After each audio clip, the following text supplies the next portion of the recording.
जब तो कैसे होगा? तो भगवान शंकर ने कहा पुण्य बढ़ा लो अपने। अपने पुण्य कैसे बढ़ाना है? तो कहा धन जो है उसको सत्कर्म में लगाओ, पर स्त्री का पर दृष्टि ना दें, भजन का बल बढ़ाएं, भक्ति का बल बढ़ाएं, स्मरण करें, भगवत नाम का कीर्तन करें। शिव महापुराण की कथा कहती है जब कोई मनुष्य, जैसे भगवान शंकर ने इंद्र से कहा कि एक पार्थिव लिंग का निर्माण कर कर इंद्र, जब तुम जल धीरे धीरे उस लिंग पर समर्पित करोगे, शिवलिंग पर चढ़ाओगे, तो तुम्हारी शक्ति प्रबल होती चली जाएगी। शिव महापुराण की कथा में विद्येश्वर संहिता में लिखा है जब एक लोटा जल लेकर कोई भगवान शंकर के मंदिर में जाकर शिव जी को जल समर्पित करना प्रारंभ करता है तो उसके अंदर एक अलग से तेज उत्पन्न होने लगता है और उसकी वाणी भी धीरे धीरे सिद्ध होने लगती है, वो बल उसके अंतर्गत अपने आप आने लगता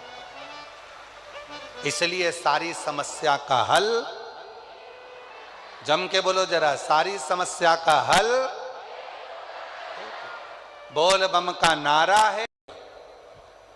पद्म पुराण को एक बार पढ़िएगा और हिंदी में गीता प्रेस गोरखपुर की विष्णु पुराण लेकर आओ, पद्म पुराण लेकर आओ, कूर्म पुराण लेकर आओ, नारद पुराण लेकर आओ, जितनी पुराणे हैं उसका धीरे धीरे अध्ययन करो तो आपको दीपदान करने का फल मालूम पड़ेगा। कई लोगों के मन में आता है कि दिया जलाया और उस दिए को जलाकर पानी में छोड़ दिया तो दीपदान हो गया। शिव महापुराण की कथा कहती है कि दीप को लगाकर जल में छोड़ने की जगह घाट पर रखो। क्यों? घाट पर रखोगे और एक दीप, 1000 दीप दान कर रहे हो, उसमें से एक दीप नदी में छोड़ दो, तालाब में छोड़ दो, बावड़ी में छोड़ दो, बाकी के दीप घाट पर लगाइए। क्यों? क्योंकि घाट पर लगाए गए दीप पितरों को भी रोशनी देते हैं, पूर्वजों को भी रोशनी देते हैं, घर का वास्तु ठीक कर देते हैं, हमारे घर में कालसर्प दोष हो उसको समाप्त कर देते हैं। और घाट पर लगा हुआ दीप पितरों के पिंड दान के बराबर माना जाता है और पितरों का पिंड भी वो दीप के बल पर हो जाता है।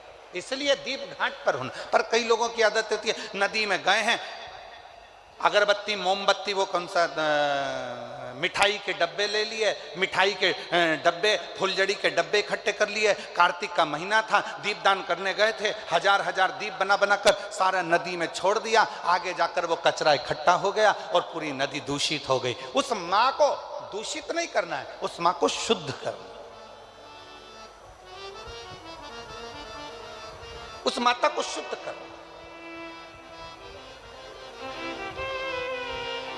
कनक दानव प्रकृति को नष्ट कर रहा है और कनक दानव जब प्रकृति को नष्ट कर रहा था तब इंद्र को सूचना मिली और इंद्र आपके घर में, आपके मंदिर में, आपके देवालय में, आपके शिवालय में यदि शंकर भगवान पर बेलपत्र चढ़ रही है, पुष्प चढ़ रहा है, मंदिरों में बहुत सारा पुष्प एकत्रित हो रहा है, तो उसको ले जाकर विसर्जन करें।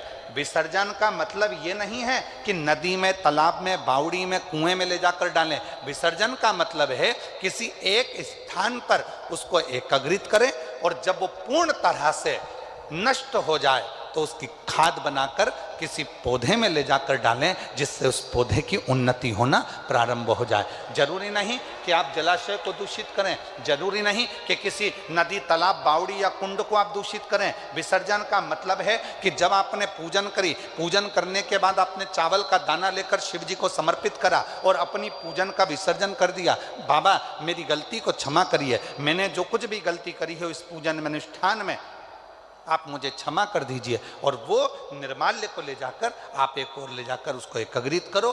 जब वो खाद बन जाए पेड़ पौधों में डालो। नदी में डाल दिया, आगे जाकर वो सड़ता रहा, धीरे धीरे धीरे धीरे वो बेकार होता रहा। ये हमारे यहाँ श्रेष्ठता नहीं, ये श्रेष्ठ नहीं।